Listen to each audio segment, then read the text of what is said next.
Hello and welcome to Edukemy's YouTube channel and editorial discussion for 13th May 2022. My name is Harsh Singh and in this video we shall discuss an editorial from today's Indian Express which is titled Kathmandu is not Colombo.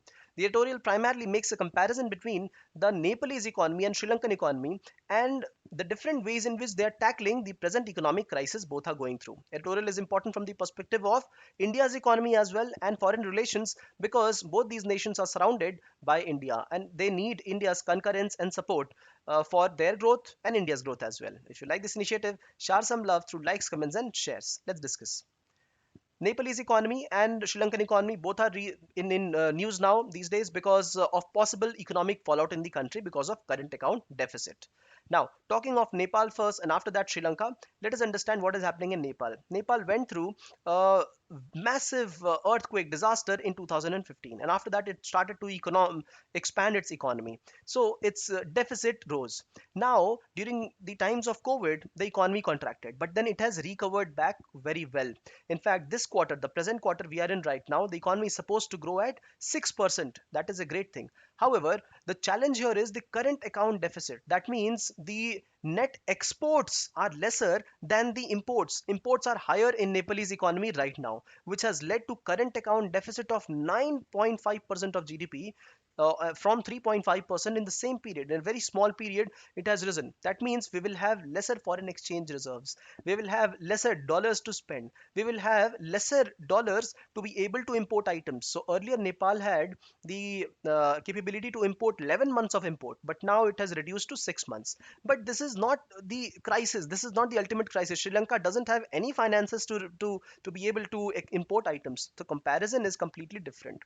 Now, we'll do the comparison after understanding more things about Nepalese economy first. So, the reasons why Nepal has come back with a robust growth rate here is because of high remittances. Even during COVID times, remittances did not fall in Nepal, unlike Sri Lanka.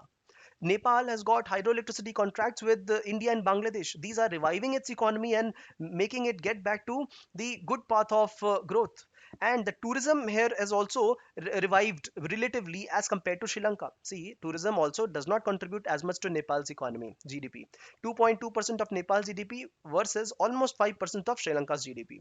And when we look at production, they always want to promote domestic production in the country rather than importing. But now the situation is such. See, the export percentage has grown in the country more than the import percentage, but the net imports are still higher. That's the problem.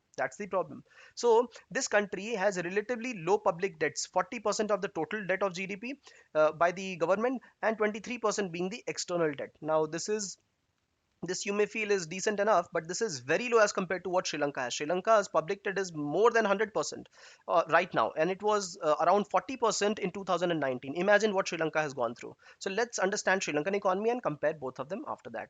So Sri Lanka is one of those economies which is known for its social development indicators a lot better than comparable economies, and it has also centered its policies around export promotion and investment. You invest in the country, and then we also will help drive exports from the nation. This is what the economy has been about. Now, the issue here that Sri Lanka is dealing these days is related to balance of payment crisis. They are not able to pay for the products they want to import. Why is this crisis here?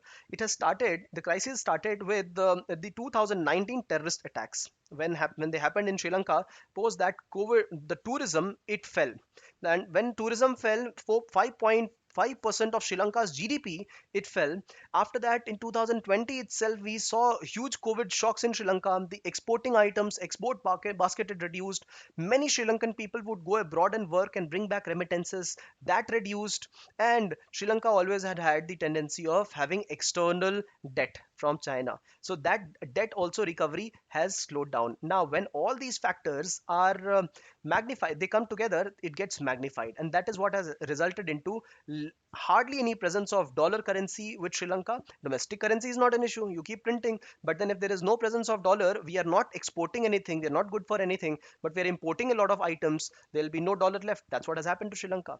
So this is a crisis in Sri Lanka as compared to no such crisis in Nepal. Nepal has got more current account deficit. Yes, its foreign exchange has reduced. Yes, but the crisis of foreign exchange is extreme in Sri Lanka.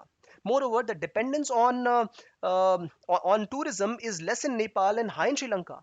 The public debt is low in Nepal, 40%. Sri Lanka, it crosses 100%. So when you compare both the economies, you quite well see how both the economies are destined. The remittances have fallen in Sri Lanka, remittances have increased in Nepal. Nepal GDP has recovered. Sri Lanka GDP is the GDP percentage growth. It started to go down 2012 onwards itself, and now it is seeing a negative GDP growth.